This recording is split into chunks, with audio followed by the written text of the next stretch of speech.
guys, BluLife here, and today I'm reviewing Star Trek IV: The Voyage Home. I know, it's been a week since I've done any more Star Trek reviews for Star Trek month. And honestly, I have no excuse. I've just been a bit busy and a whole lot of lazy. So, let's get into this review, and I'm doing things a bit differently today. I'm trying to make my reviews better, because it seems to me that not a lot of people have really commented or enjoyed. I don't know if they've enjoyed my reviews or not on Star Trek month, but because I do all my reviews off the top of my head, and this time I actually have a small outline for it, and I'm actually a bit prepared. So let's get into it. So the story in Star Trek IV: The Voyage Home picks up exactly where Star Trek III: The Search for Spock left off. There is a probe heading towards Earth, and it's sending out this signal disabling any ships that gets in its way. And when it gets to Earth, it starts affecting the weather, which is just devastating the planet. So we have Captain Kirk and his crew on Vulcan. They're enjoying a bit of shore leave and getting their stolen Klingon bird of prey repaired. So they're getting ready to make the journey back to Earth to face court-martial for their actions in the previous film. And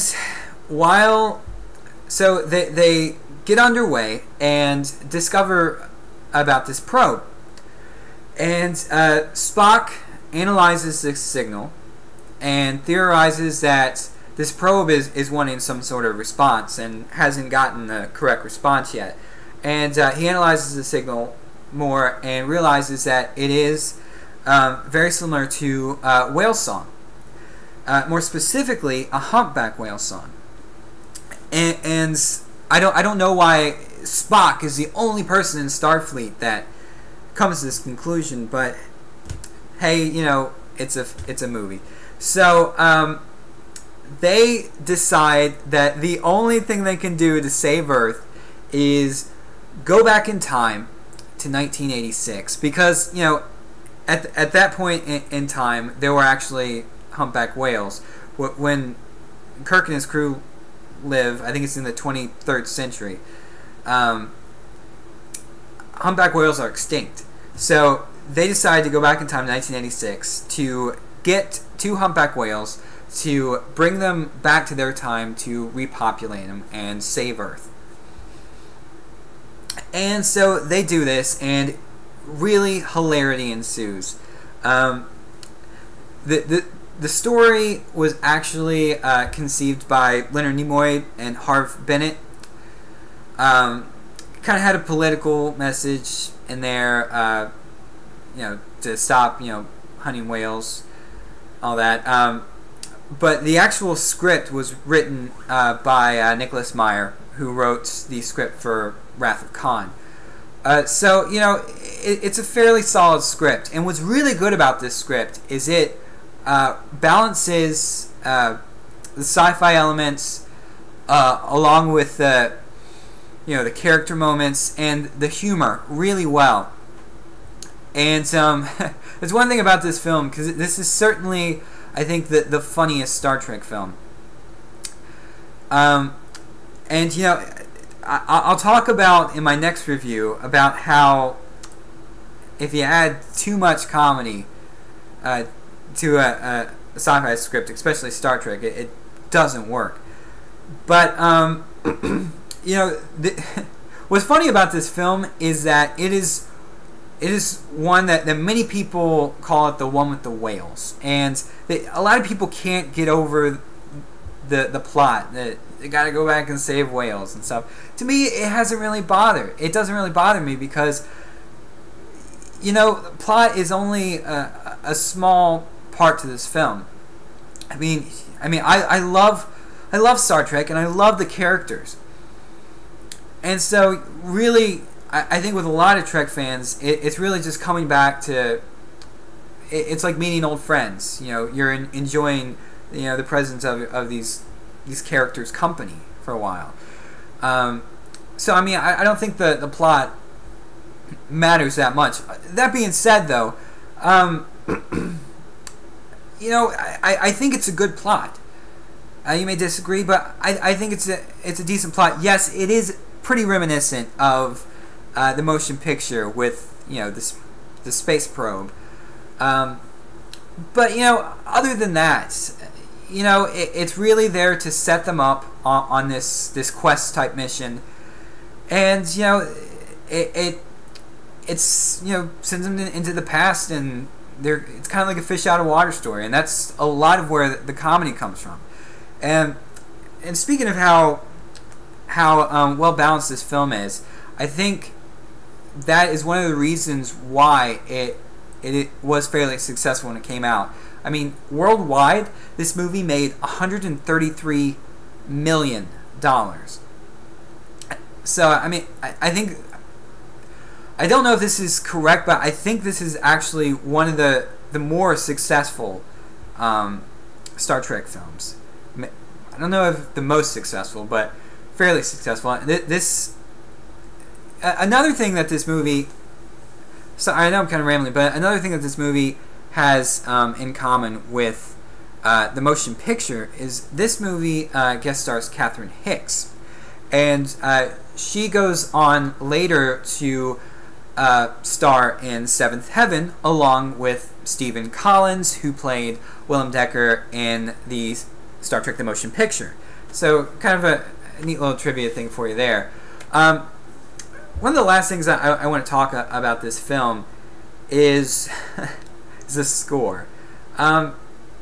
Really just the main theme. I really do not like the main theme. And part of the reason, well, the real reason I don't like the theme is it sounds like Christmas music. It's a terrible theme. It does not go with the film at all.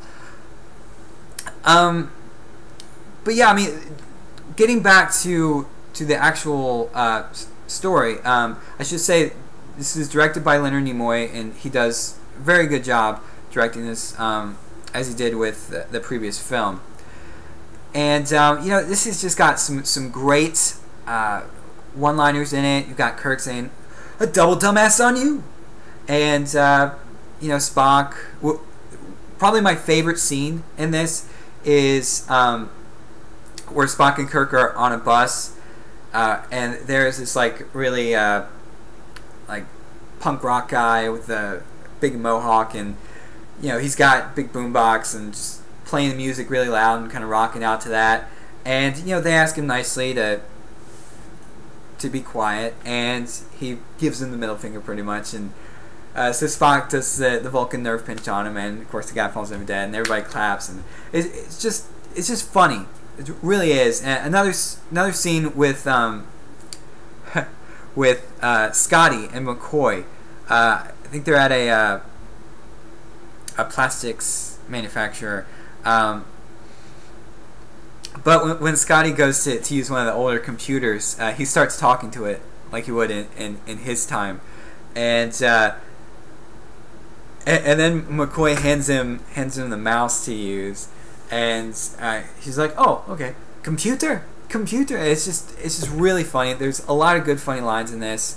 It's just a very good film overall. So you know, I'm gonna give the story a B+ on this. Definitely not the best Star Trek film, but this is a good Star Trek film that, you know, it's really for Star Trek fans, and it's for, you know, people that have never seen Star Trek before.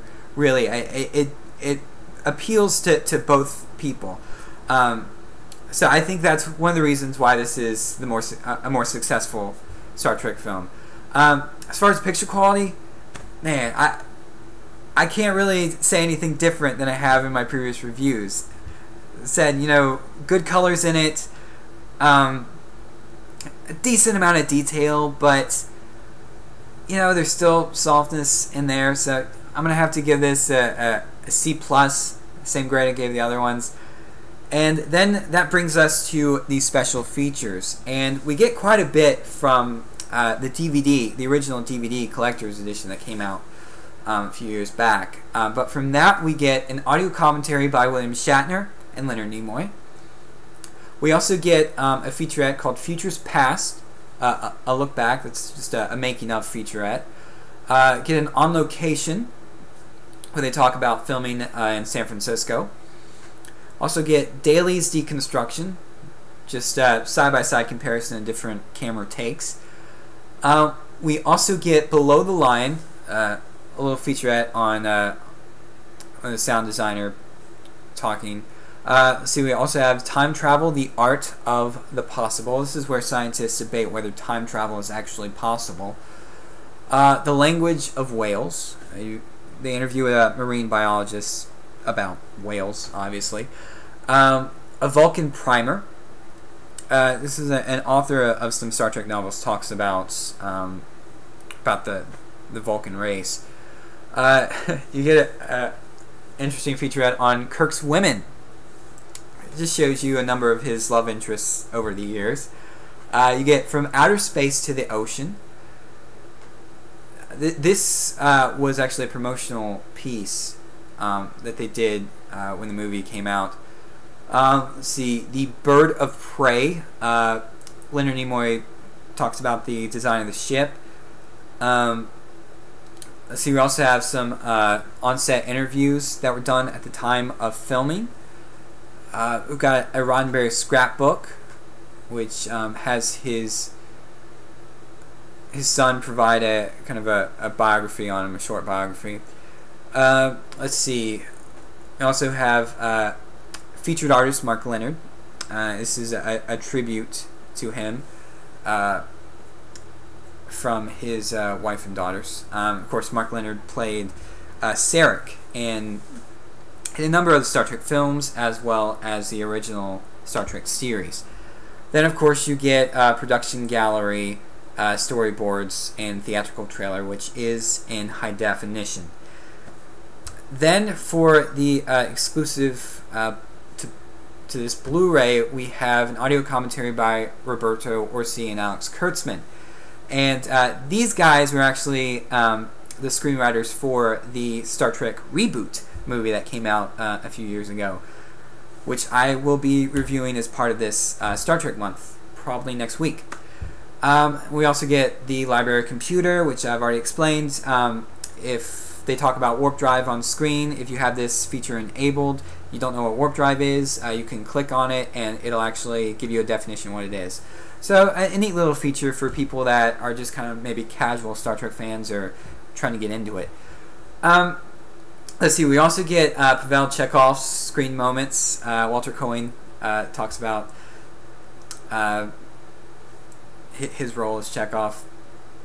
Then you get a little featurette. Star Trek 3-Picture Saga has Harv Bennett and Nicholas Meyer talk about how Wrath of Khan, Search for Spock, and Voyage Home kind of became a loosely tied together trilogy. Let's see. Then we have Star Trek for a Cause. It's a little Greenpeace piece. But then we have Starfleet Academy SciSec brief. This is on the whale probe, and these are just short little fluff pieces. Have this this British chick talk about science behind the whale probe. It's all kind of in Starfleet character. So I mean, they're kind of neat. And then, of course, you have the Star Trek IQ, where you can participate in Star Trek trivia quizzes and make your own. So, you know, decent amount of special features on this. So I'm going to go ahead and give them a B+, which brings the overall grade for Star Trek for the Voyage Home to a B+. Alright, guys, tune in next time when I review Star Trek V, The Final Frontier. Till next time.